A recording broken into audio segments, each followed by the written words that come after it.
매일 성경과 함께하는 오늘의 큐티 시간입니다. 5월 11일 오늘의 말씀은 민수기 26장 52절에서 65절입니다.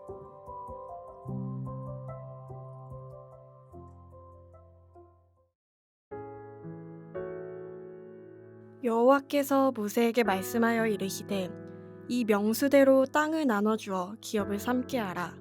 수가 많은 자에게는 기업을 많이 줄 것이요 수가 적은 자에게는 기업을 적게 줄 것이니 그들이 계수된 수대로 각기 기업을 주되 오직 그 땅을 제비 뽑아 나누어 그들의 조상 지파의 이름을 따라 얻게 할지니라. 그 다소를 막론하고 그들의 기업을 제비 뽑아 나눌지니라. 레위인으로 계수된 자들의 종족들은 이러하니 게르손에게서 난 게르손 종족과 고핫에게서 난 고핫 종족과 므라리에게서 난 므라리 종족이며 레위 종족들은 이러하니 림니 종족과 헤브론 종족과 말리 종족과 무시 종족과 고라 종족이라. 고핫은 아므람을 낳았으며 아므람의 처의 이름은 요게벳이니 레위의 딸이요 애굽에서 레위에게서 난 자라. 그가 아므람에게서 아론과 모세와 그의 누이 미리암을 낳았고 아론에게서는 나답과 아비후와 엘르아살과 이다말이 났더니 나답과 아비후는 다른 불을 여호와 앞에 들이다가 죽었더라. 1개월 이상으로 계수된 레위인의 모든 남자는 2만 3천 명이었더라. 그들은 이스라엘 자손 중 계수에 들지 아니하였으니 이는 이스라엘 자손 중에서 그들에게 준 기업이 없음이었더라. 이는 모세와 제사장 엘르아살이 계수한 자라. 그들이 여리고 맞은편 요단가 모압 평지에서 이스라엘 자손을 계수한 중에는 모세와 제사장 아론이 시내 광야에서 계수한 이스라엘 자손은 한 사람도 들지 못하였으니 이는 여호와께서 그들에게 대하여 말씀하시기를 그들이 반드시 광야에서 죽으리라 하셨음이라. 이러므로 여분네의 아들 갈렙과 눈의 아들 여호수아 외에는 한 사람도 남지 아니하였더라. 오늘도 언약 백성들에게 축복의 약속을 주시는 주님의 이름으로 축복합니다. 오늘 본문은 민수기 1장에 기록된 1차 인구조사와 비슷하지만 1차 조사가 전쟁을 위한 군사적 이유가 주 목적이라면 2차 인구조사는 각 지파의 필요를 따라 적절하게 땅을 분배하여 하나님의 기업을 물려받게 하려는 목적이 있습니다. 하나님의 백성들이 각기 물려받은 땅에서 자유롭게 목축을 하고 농사를 지어 이웃과 함께 나누며 하나님의 평화를 누리게 하기 위함입니다. 만일 하나님의 은혜의 선물인 땅을 분배받은 언약 백성이 제 몫에 만족하지 못하고 이웃의 땅을 탐내거나 빼앗아서 제 욕심을 채우려 한다면 이는 하나님과의 언약 관계를 깨트리는 중대한 범죄 행위입니다. 오늘날 우리 사회 경제 체제가 스스로 제 땅에서 제 몫을 누리는 자영자작을 하지 못하게 만들면서 거대 자본과 기업 경영에 매여 소장농으로 살게 하는 것에 대한 성경적인 성찰과 대안을 만드는 고민들이 필요한 시점입니다.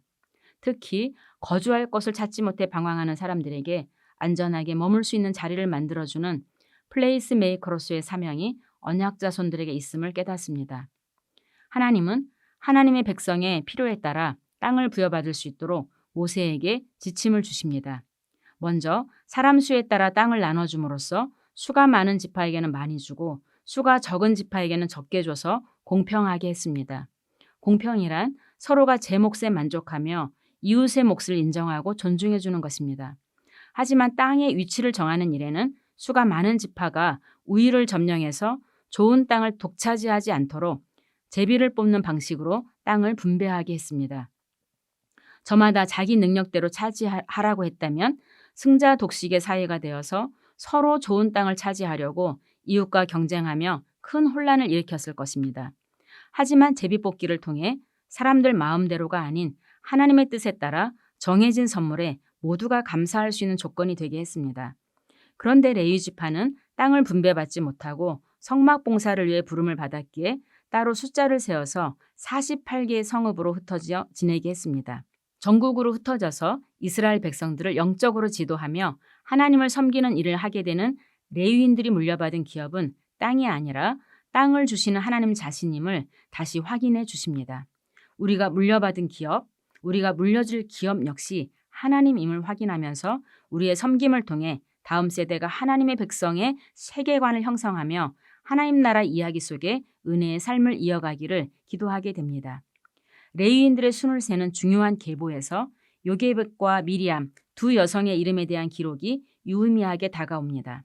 남성 중심의 사회를 극명하게 드러내는 족보에 기록된 요게벳과 미리암은 레위 지파가 있게 하는 결정적인 인물이었습니다.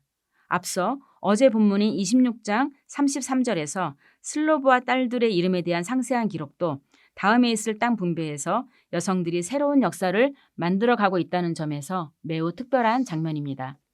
그리고 같은 족보에서 나답과 아비후의 불경한 죽음에 대한 기록을 통해 비록 제사장의 특권을 지닌 자라도 하나님을 멸시하는 자들이 처하게 되는 운명을 보여주고 있습니다. 즉 사회적으로 주목을 받지 못하고 늘 그늘진 자리로 비켜 서 있어야 하는 그런 위치에 있다 하더라도 하나님을 두려워하며 하나님의 말씀을 신뢰하는 자들에 대한 인정과 반대로 하나님의 말씀을 소홀히 여기는 자들에 대한 심판의 기록이 대조되어 있는 것 같습니다. 이어서 마지막 단락인 63절에서 65절은 2차 인구조사의 목적이 확연히 드러나는 옛 세대의 죽음과 새 세대의 출현을 보여주고 있습니다. 하나님은 모세에게 이 조사를 시키시면서 정작 모세는 물론하고 1차 인구조사에서 계수된 사람들 모두 약속의 땅에 들어가지 못한다라고 말씀하십니다. 신명기 3장 23절 26절에서 모세는 하나님께 기도하기를 약속의 땅에 들어가게 해달라고 아름다운 그 땅을 보게 해달라고 간청하지만 하나님은 이스라엘의 반역을 이유로 모세의 정을 거절하십니다.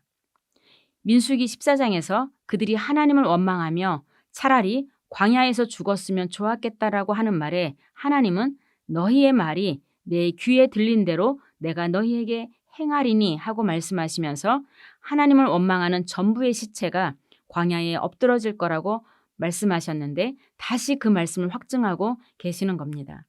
그 죽음에서 갈렙과 여호수아만 제외되어 약속의 땅을 밟게 될 것입니다. 이제 불신의 세대가 끝나고 신앙의 세대가 새롭게 준비되었음을 알려주는 장면입니다. 그런데 오늘 본문에서 모세가 땅을 분배하는 일이 실제로는 여호수아 시대에 가서야 이루어집니다. 그렇다면 모세는 그 땅에 들어가지 못한다는 기정사실 가운데서도 차근차근 미래 세대가 거주할 땅을 그려주면서 그들이 더불어 안전하게 평화를 누리며 살아갈 수 있도록 세부 지침까지 마련해주고 있습니다. 나는 여기서 끝날지라도 다음 세대가 가야 할 그 길에 대해 우리는 어떤 그림을 그려주고 있습니까? 기도하겠습니다. 참 좋으신 하나님, 오늘도 우리에게 선물로 허락하신 것과 사람들 속에서 서로의 이치와 역할에 감사하며 더불어 평화를 누리기를 원합니다. 내가 더 가졌다고 우쭐하지도 말고 내가 더 없다고 주눅이 들거나 원망하지도 않고 주신 선물에 감사하며 더불어 나눌 수 있게 하옵소서.